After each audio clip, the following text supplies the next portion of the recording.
Il fut un temps où en bord de rivière, il y avait des elfes, des lutins, de gentils corrigans et d'inquiétants trolls. Dans l'eau, quand sautait un poisson ou bien qu'il frayait en charmante compagnie, la surface liquide ne laissait rien voir des activités qui demeuraient secrètes. L'ombre restait uniforme. Seules les vagues et les rides du vent marquaient de quelques signes les flots de nos rivières et de nos étangs. Pourtant, les poissons, désireux de ne pas passer inaperçus, voulurent changer le cours des choses ainsi que les lois de la physique.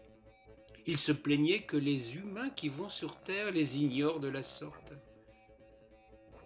Un jour, ils tinrent un grand conciliabule, une importante réunion regroupant la fine fleur piscicole en un lieu tenu secret de notre Loire. Le brochet, qui en cette époque lointaine était le roi des profondeurs, prit la parole en premier. Il voulait qu'on puisse reconnaître sans risque de confusion sa marque au-dessus de l'eau. Il réclama que tous les hôtes de l'onde tracent un triangle pour indiquer leur présence à ceux qui vivent hors de l'eau. Beaucoup alors de protester avec colère. Le goujon s'indigna. Le triangle est une forme compliquée qui exige des connaissances en trigonométrie. Vu sous cet angle, notre réunion au sommet risquait de connaître une crise aiguë. Le brochet ne se montra pas obtus, il sut écouter sa base. La carpe réclama le silence. Elle prit de la hauteur, prétendant qu'un carré ferait tout aussi bien l'affaire, qu'il serait plus simple et bien moins compliqué. Des angles droits, 4 côtés égaux, la mesure lui semblait raisonnable. Hélas, chez les poissons comme pour les hommes, il est bien compliqué d'obtenir l'adhésion générale.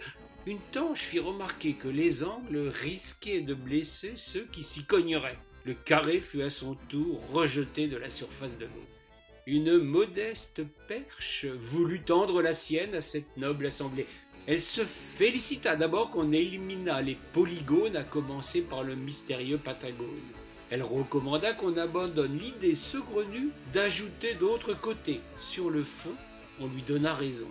Puis, elle se réclama d'une figure simple par excellence, qui honorait son nom, la ligne.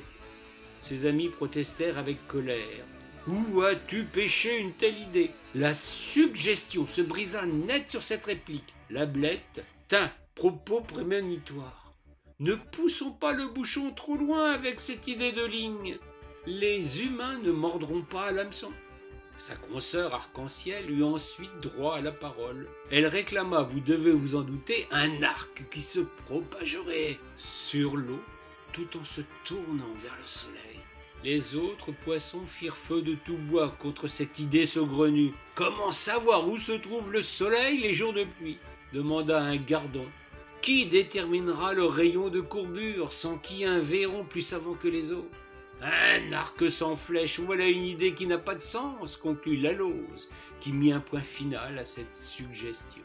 C'est alors qu'un banc de mulets remonta le fleuve, poursuivi comme il se doit sur la Loire par quelques phoques en grande gourmandise. « Que faites-vous là, collègues d'eau douce ?» s'enquit le chef de la bande de ces poissons venus de l'océan. « Nous tenons grand conciliabule pour déterminer quelle devrait être la marque des poissons au-dessus de l'eau, » lui répondit une brème qui faisait la planche.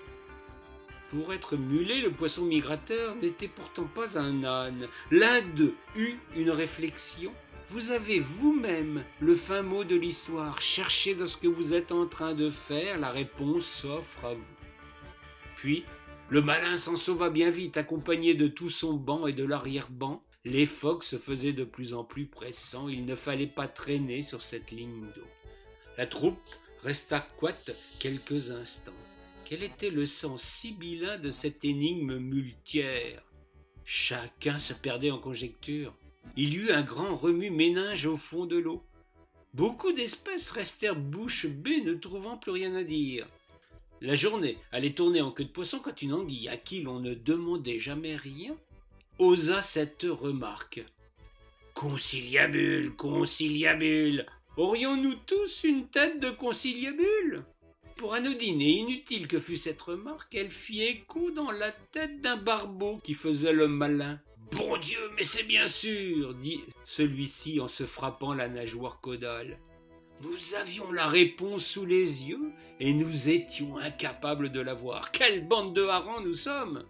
Les autres de s'impatienter tout en trouvant fort déplacée cette remarque désagréable sur un poisson qui ne mettait jamais la nageoire dans la Loire. « Parle, puisque tu es si malin !» lui enjoignit le brochet qui avait une envie folle de l'avaler tout cru. Le barbeau, voyant sa dernière heure arriver, ne demanda pas son reste et hurla à la noble assemblée. « Bulles! Mes amis, ce sont des bulles que nous suggèrent les mulets.